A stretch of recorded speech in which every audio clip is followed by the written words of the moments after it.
Siz mana bilmasga mumkinsiz. Tek yuqadan turgandan boshlab, shusha videoni qarorga o'tirganchiga qadar aslida siz har vaqt yüzdügüz. Nishlab? Chunki havo suv kabaguk, siyiqliq ul. Aning to'lqinlari, yurmalari bor. Uloga ham anga qarshi borgan vaqtda ul shundoq ora-tirali oga boshlay.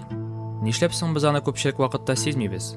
Odatda havo bizning uchun ul bo'sh o'rin. Lekin bir ko'p santimetr bo'shliq shanti barmoq ishi ko'lamida, bularni aytganda o'zine bir atom olsa, shuluq ko'lamli havo o'z ishini 10 kvintillion molekula ola. Agarda bu anglarga avur bo'lib yangrasa, ikkinchi turli aytganda haligi son zo'r tig'iz massada bir-birisi ustidan o'rmalovchi, minib yurishi ham o'shushi dunyodagi barliq bujaklar sonina tegiz.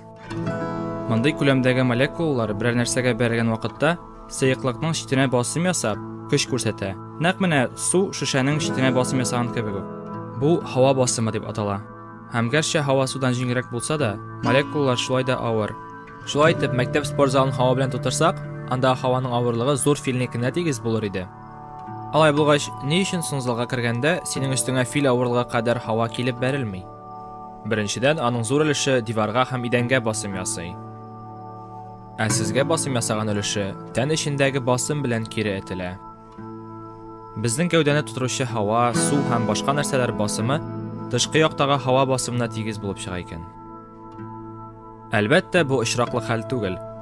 Bu bizga oddiy atmosferada yasharga yordam etuvchi ham buyuklikda yoki suvda turini avurroq etuvchi narsa. Odatda biz havo bosimini sezmaymiz, chunki negizda u bir turli. Turli ko'lamdagi molekulalar bizga turli vaqtda kelib berilganda-da, u kuch shunday tig'izki, haligi kichkina ayirmalar to'garaklantirilagina. Bosim bir turli bo'lmaganda ne bo'lar ekan?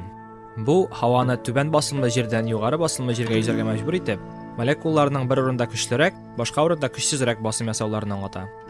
Haligi og'imni biz jil ham bosim sistemalar orqali sezamiz. Meteorologlar ular turida yashayli.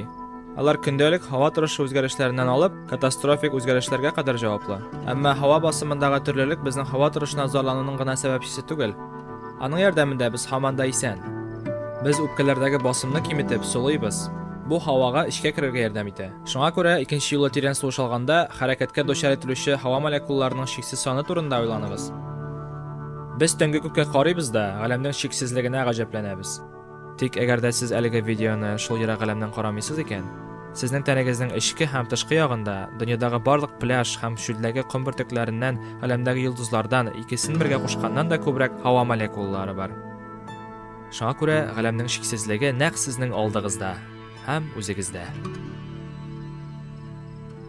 Tarjima Oliya Vanshina, montaj Olina G'oliahmatova, tekstni o'qidi ham tovushlantirdi Bulat Shaymiyev.